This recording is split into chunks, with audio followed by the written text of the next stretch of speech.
Our coverage of Computex 2017 is brought to you by the Corsair One and Synergy. Check them out at the link in the video description.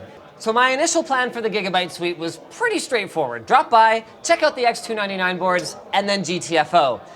Then I saw this thing. This is not the thinnest GTX 1080 gaming notebook that's here at the show. Both Asus and Acer actually have thinner ones.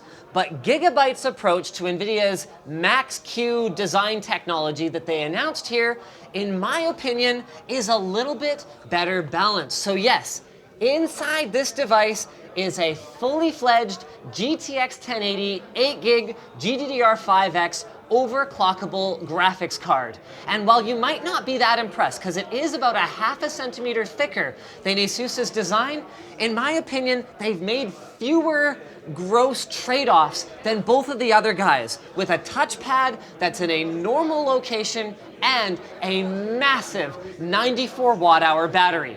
Not to mention that the rest of the specs are looking pretty balls to the wall as well.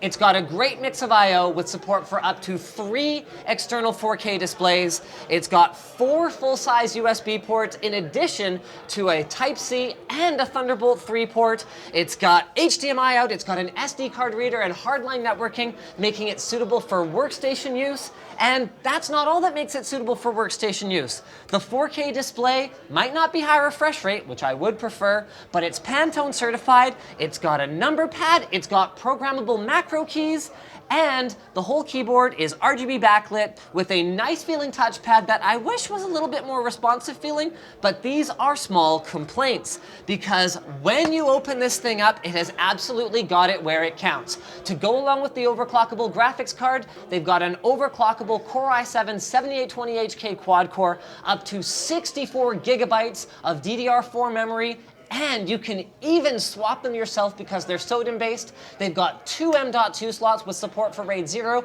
in addition to a 2.5-inch drive bay, and they're rocking a massive 94 watt-hour battery. So that extra ½ centimeter is really being put to good use.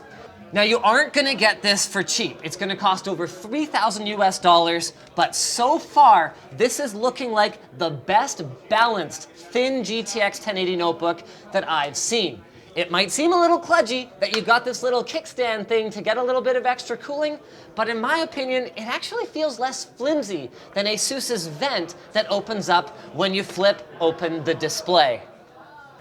So thanks for watching, and a huge shout out to Synergy for allowing us to be here at the show. Their software, which you can save 25% on at the link in the video description, lets you share a mouse and a keyboard across multiple PCs, even cross-platform, and to Corsair, whose Corsair One small form factor gaming PC looks and performs freaking fantastic. You can check that out down below as well.